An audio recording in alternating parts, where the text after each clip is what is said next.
নিষিদ্ধ গল্পঘর। ওয়েলকাম জানাচ্ছি আবারও সবাইকে। আমি মোহাম্মদ হাসিব, নিষিদ্ধ গল্পঘরের পক্ষ থেকে। আসসালামু আলাইকুম। আশা করি সবাই ভালো আছেন। আমি আলহামদুলিল্লাহ খুব ভালো আছি। আজ শুরু করতে যাচ্ছি নিষিদ্ধ গল্পঘরের ১৭তম পর্ব। সরাসরি ঘটনা চলে যাচ্ছি, যেভাবে লেখা আছে ঠিক সেভাবে। আসসালামু আলাইকুম হাসিব ভাই। আবারও ফিরলাম নতুন একটি ঘটনা নিয়ে। আমি আরাফাত। নিষিদ্ধ গল্পঘরের ৪র্থ পর্বের কালেক্ট করা গল্পটি আমিই পাঠিয়েছিলাম। গল্পের কোনো ভুল ত্রুটি হলে ক্ষমা সুন্দর দৃষ্টিতে দেখবেন। ঘটনাটি আমার কাছে শেয়ার করেন একজন বাস ড্রাইভার। তার ভাষায় বলার চেষ্টা করছি।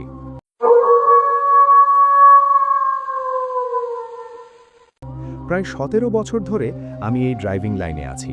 কখনো রাস্তায় অস্বাভাবিক কিছু চোখে পড়েনি। অনেক সময় অন্য ড্রাইভারদের মুখে শুনেছি তারা নাকি রাস্তায় অদ্ভুত অনেক কিছু দেখেছে, কিন্তু আল্লাহর রহমতে আমার সাথে তেমন কিছু ঘটেনি। ঘটনাটি মূলত ঘটে আমার এক সহকারীর সাথে। নতুন নতুন তাকে গাড়ি চালানো শিখিয়েছিলাম। ধীরে ধীরে সে বেশ পারদর্শী হয়ে ওঠে। প্রায় ৬ মাস পর তার লাইসেন্সও বের হয়ে যায়। একদিন সে আমাকে জানায় সে একটি মালবাহী ট্রাকে নতুন চাকরি পেয়েছে। আমি তাকে বলেছিলাম, মন দিয়ে চাকরি করিস আর নিজের খেয়াল রাখিস। হঠাৎ একদিন গভীর রাতে সে আমাকে ফোন দিল। কণ্ঠে ছিল অদ্ভুত আতঙ্ক। সে বলল, ভাই, আপনার সাথে কি কখনো রাস্তায় কিছু অস্বাভাবিক ঘটনা ঘটেছে? প্রথমে আমি বিষয়টা বুঝতে পারিনি। আবার জিজ্ঞেস করতেই সে বলা শুরু করল, কাল রাতের ঘটনা। আমি রাজশাহী থেকে ঢাকার উদ্দেশ্যে রওনা হই। নাটোরে ঢুকে বনপাড়া রোডের দিকে যাচ্ছিলাম। হঠাৎ গাড়ির ইঞ্জিন থেকে অদ্ভুত একটা শব্দ আসতে শুরু করে। আমি ভাবলাম হয়তো যান্ত্রিক সমস্যা, তাই গাড়িটা সাইডে নিয়ে নিচে নামলাম। ঠিক তখনই হঠাৎ করে এক ঝটকা বাতাস এসে আমার গায়ে আঘাত করে। চারপাশ তখন একদম নিস্তব্ধ, অস্বাভাবিক রকমের নিস্তব্ধ। বিষয়টা পাত্তা না দিয়ে কাজ শুরু করলাম। কেবিন তুলে ইঞ্জিন ভালো করে চেক করলাম, কিন্তু কোনো সমস্যা খুঁজে পেলাম না। আবার গাড়ি স্টার্ট দিতেই সব স্বাভাবিক, কোনো শব্দ নেই। ভাবলাম হয়তো ভুল শুনেছিলাম, কিন্তু এরপর যা ঘটল সেটা আমি কোনো দিন ভুলতে পারবো না। গাড়ি আবার চালু করে ধীরে ধীরে সামনে এগোতে লাগলাম। রাত তখন প্রায় ২টো। রাস্তা ফাঁকা, চারপাশ অন্ধকারে ঢেকে আছে। দূরে শুধু হেডলাইটের আলোয় সামনের পথ দেখা যাচ্ছে। কিছু দূর যাওয়ার পর হঠাৎ আমার মনে হলো রিয়ার ভিউ মিরারে যেন কিছু একটা নড়ে উঠল।